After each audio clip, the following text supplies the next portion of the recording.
हमारे जो बिंदु हैं वो माध्यिका है। माध्यिका को कैसे ज्ञात करेंगे, माध्यिका क्या है उसको हम समझेंगे। नंबर 2, संचयी बारंबारता। संचयी बारंबारता को कैसे बनाएंगे, बनाना सीखेंगे। दिए गए वर्ग अंतराल से माध्यिका निकालना। जो वर्ग अंतराल हमारा दिया गया होगा उसको उसके अनुसार हमें माध्यिका के सूत्र से माध्यिका को ज्ञात करेंगे। नंबर 4, संचयी बारंबारता वक्र, जिसे त्वरण, जिसे ग्राफ पेपर के माध्यम से हम उसका निर्धारण करेंगे। यह हमारे आज के शिक्षण बिंदु हैं। इन शिक्षण बिंदुओं की सहायता से आज हम अपनी कक्षा का प्रारंभ करेंगे।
प्यारे बच्चों, ऑनलाइन क्लास में आप सभी का स्वागत है। मैं हरिश्चंद्र सिंह, कक्षा 10, विषय विज्ञान, अध्याय विद्युत।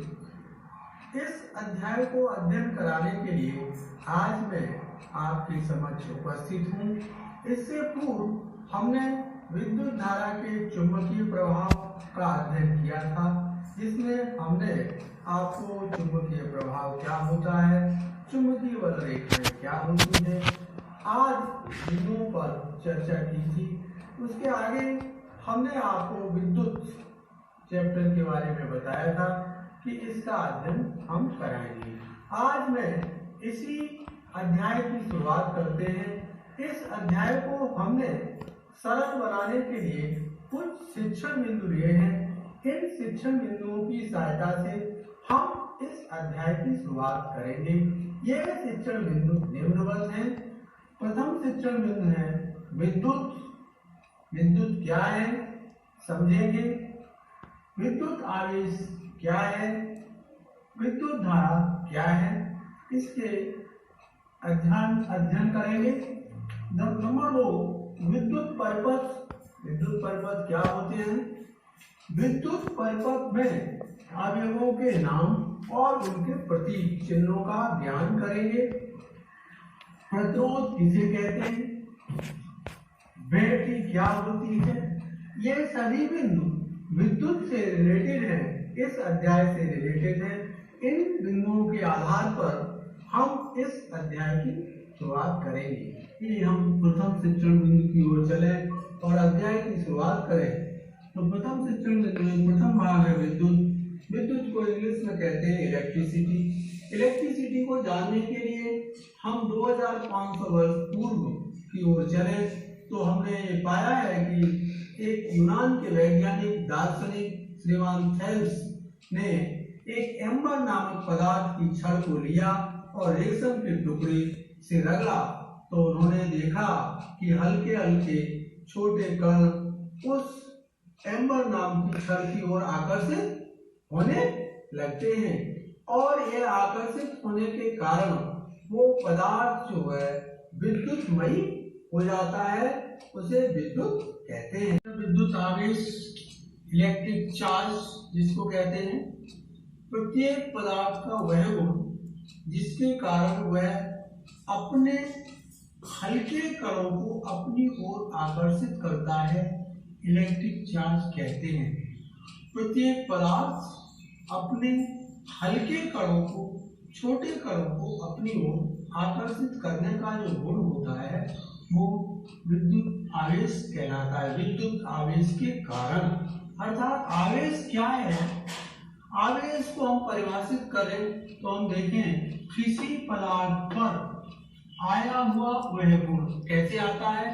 पदार्थ को जब हम रगड़ते हैं, एक पदार्थ से दूसरा पदार्थ को रगड़ते हैं तो एक पदार्थ के ऊपर वह गुण आ ही जाता है। तो धारा, इलेक्ट्रिक करंट, इलेक्ट्रिक करंट क्या होता है, आवेश प्रवाह की दर को विद्युत धारा कहते हैं।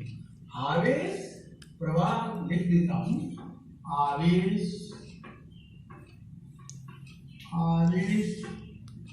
प्रवाह की दर को विद्युत धारा कहते हैं। आवेश प्रवाह की दर को विद्युत धारा कहते हैं। किसी परपथ में विद्युत धारा को नापने का जो यंत्र होता है उसे कहते हैं आमीटर। किसी भी परपथ में, मान लीजिए कोई परपथ है, उसमें अभी आगे हम परपथ की चर्चा करेंगे, उसमें विद्युत धारा जा रही है, प्रवाहित हो रही है कि नहीं हो रही है, उसके लिए एक यंत्र उपयोग में किया जाता है, उसे कहते हैं आमीटर।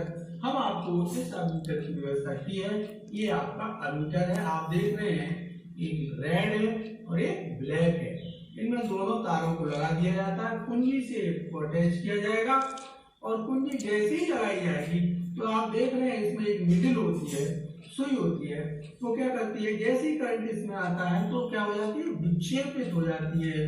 क्या हो गया, अभी जीरो पे है, जीरो से आगे की ओर बढ़ने लगी हो, इसको क्या कहते हैं, आमीटर।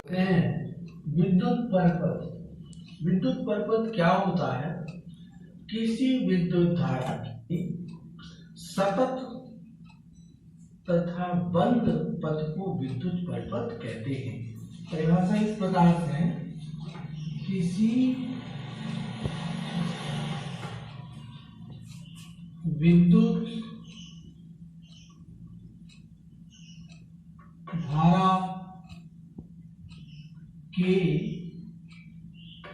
सतत तथा बंद पथ को विद्युत परिपथ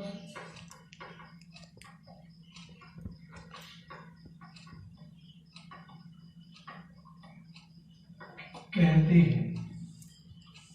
किसी विद्युत धारा के सतत तथा बंद पथ को विद्युत परिपथ कहते हैं। इसे इलेक्ट्रिक सर्किट भी कहते हैं।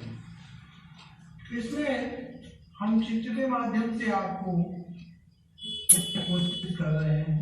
ये है हमारा इस तरह से की बना हुआ है, ये बैटरी है, इसमें विद्युत धारा का प्रवाह और ये विद्युत धारा को नापने का यंत्र एमीटर होता है, ये माइनस प्लस, इसमें विद्युत धारा प्रवाहित हो रही है और यहाँ पर एक क्षण ले रहे हैं हम और क्षण को इस प्रकार से ये आपका ए बी विद्युत धारा का जो प्रवाह होगा वो इस दिशा में होगा। विद्युत परिपथों में उपयोग होने वाले कुछ अवयवों के प्रतीक। इस परिपथ में हम लिखते नहीं हैं, कुछ उनके प्रतीक होते हैं। उन प्रतीकों के आधार पर उनकी भाषा को हम समझ लेते हैं कि इसका क्या आशय है। तो हमने यहाँ का कुछ प्रतीक आपको समझाने की कोशिश की है। वो प्रतीक निम्नवत है। जैसे नंबर 1 विद्युत सेल न लिख के हम चित्र द्वारा प्रतीक द्वारा ऐसे लिखते हैं। ये हो गया आपका, ये धनात्मक हो गया, ये ऋणात्मक हो गया। ये विद्युत सेल का प्रतीक हो गया। नंबर विद्युत सेल का प्रतीक क्या होगा? एक बड़ा साइन होगा और एक छोटा साइन होगा। बैटरी का साइन क्या होगा? देखिए, बैटरी का साइन होगा इस प्रकार से,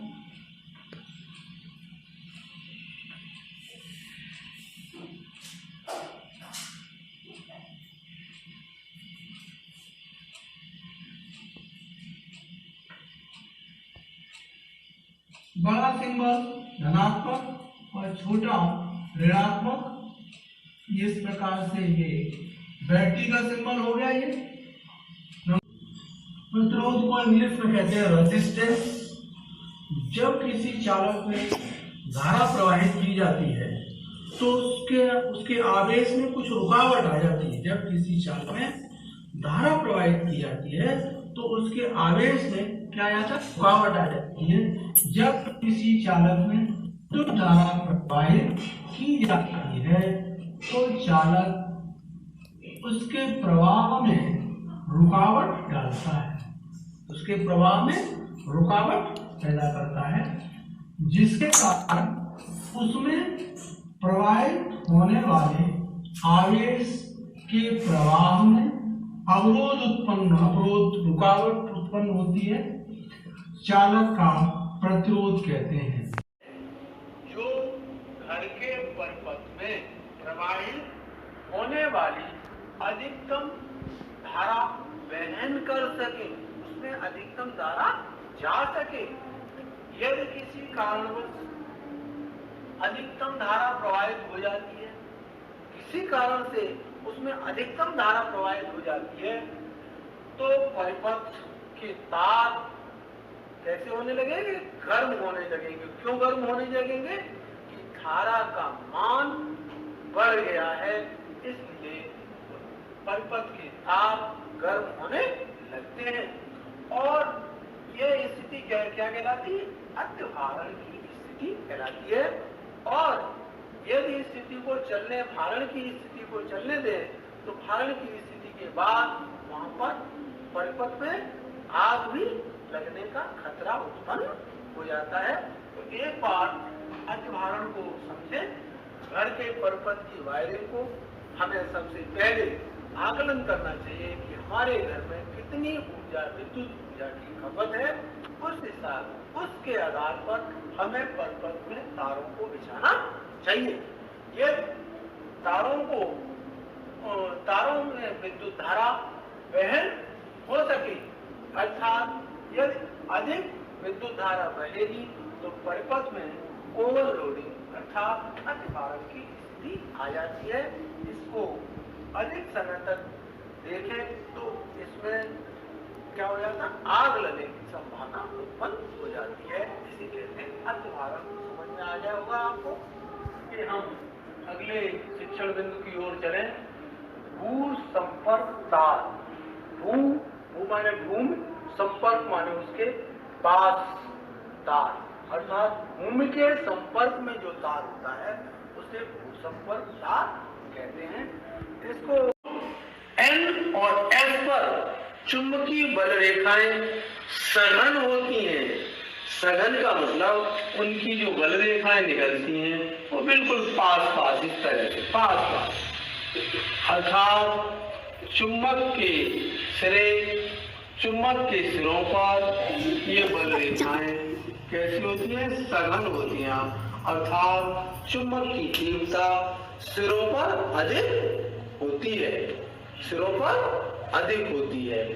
अगला बिंदु है चुंबकीय बल रेखाएं,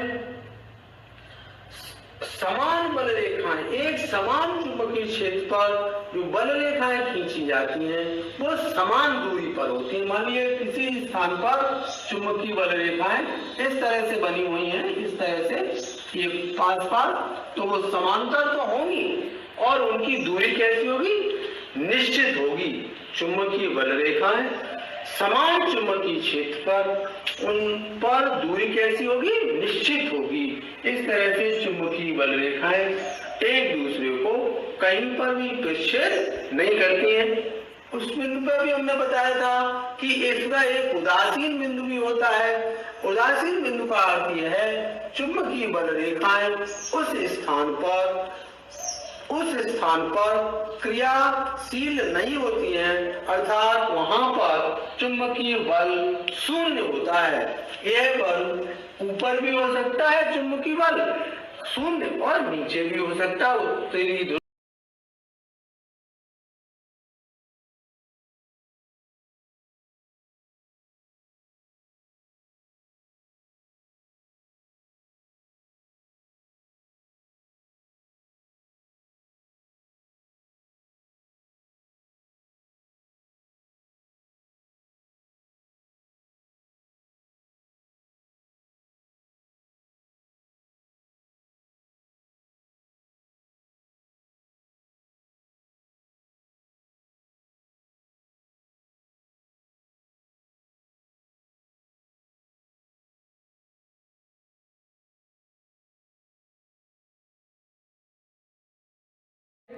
यहाँ हमने ये देखा कि वर्गीकृत आंकड़ों का माध्य तीनों विधियों से एक ही प्राप्त होता है, जिसका मान 26.5 प्रत्यक्ष विधि से भी, कल्पित विधि से भी, पग विचलन विधि से भी, तीनों विधियों से इस माध्य का मान इतना ही प्राप्त होता है।